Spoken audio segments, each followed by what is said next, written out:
So what happens to police officers in prison? Now, a lot of times it'll start off where they get arrested for murder one and all this crazy stuff. But as we see time and time again, it ends up being a manslaughter or murder two. They get out early. And it's kind of like a catch-22. Now, this dude, Sean Grayson, he went in there and assassinated this 36-year-old woman. There's no other way around it. And he had his body camera turned off. Another officer came in there and kind of like helped him out, you know, for support, and had his body camera on. But he's straight. He killed her, shot her right in the head. And the guy was trying to get some type of help, you know, a medical kit, whatever. And he's like, nah, man, don't even worry about it. Like, almost like that's a coward with power. The reason I say it's a catch-22 for what happens to cops in prison is because it'll start off and they'll get arrested, and the thing is, they'll go in for 10, 15 years, you know. But if we commit that crime, walk into someone's house and shoot them the way that man did, we're getting a life sentence, no parole, or put on death row. Or if we have a shootout with officers, we're mandatory put on death row or life without parole. And this isn't to attack all cops, but there are a lot of shady ones that cover up police reports, and we do that shit in court. It's contempt and perjury. They do it, they might just lose their job or get suspended with pay.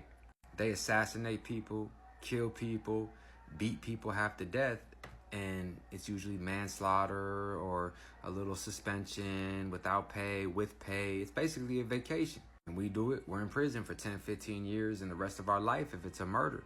So they go to prison, and as you've seen time and time again, like Officer Van Dyke, what happened with, you know, Derek Chauvin, whatever you believe in that case with George Floyd, regardless, it was an officer in prison for a racially motivated crime.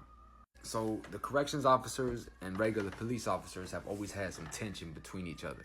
The police officers look at the COs like, you guys are just basically at this job because you couldn't be police officers. And the COs look at them like, you guys are doing that because you're too scared to work with real criminals. So you go and attack and bully people that are straight up civilians. They've always had that clash. So when you see an officer in prison, Derek Chauvin, federal protective custody for the George Floyd case, stabbed 23 times in a blind spot.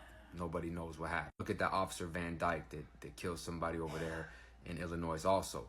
You know, he's shipped to another prison, another federal protective custody. Immediately, inmates are waiting for him, beat the fuck out of him for a few hours, slap him around. And the reason behind that is, one, the COs and cops have that tension, but also your own race will not protect you in prison because that's the rules of engagement. You're a cop, he's a convict. And then you have racial organizations that see things like that piece of shit Sean Grayson just did, and they're like, you just assassinated a lady of my race. And they're serious about their racial politics, so they're gonna try to hit you up. And with the COs not liking police officers, they're gonna either, one, let it happen or make it happen. Because a lot of officers in prison, corrections officers, are part of organizations. And, you know, when I was in prison, there was gladiator fights, there was all types of shit that go on in these closed off areas. You know, administrative confinement, disciplinary confinement, the COs tossing inmates off the top tier, putting you in the same cell with inmates to fight you, your worst enemy. And it's whatever they want to happen back there will happen. Then you have shot callers and certain people that can, you know, influence the officers time and time again. And I talk about that Ricky Martin situation where the dude was a young dude with a nonviolent drug crime about to go home in 3 months, and he mouthed off to the officers, and they put him in the cell with the most notorious killer and rapist on the compound. And he was beaten and raped and killed ultimately. And as he's getting his head stomped in, the dude's screaming, you know, something racial every time he's kicking his face in. And the officers finally come back 25 minutes later, and, you know, I'll never forget that face the kid made as they're pushing him in the cell, the young man. And he's like, no, like he knows that he's getting pushed to his death.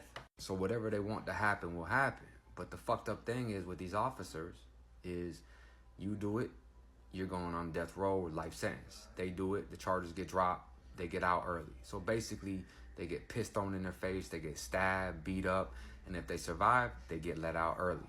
It's fucking crazy. Stay out, stay free. Us.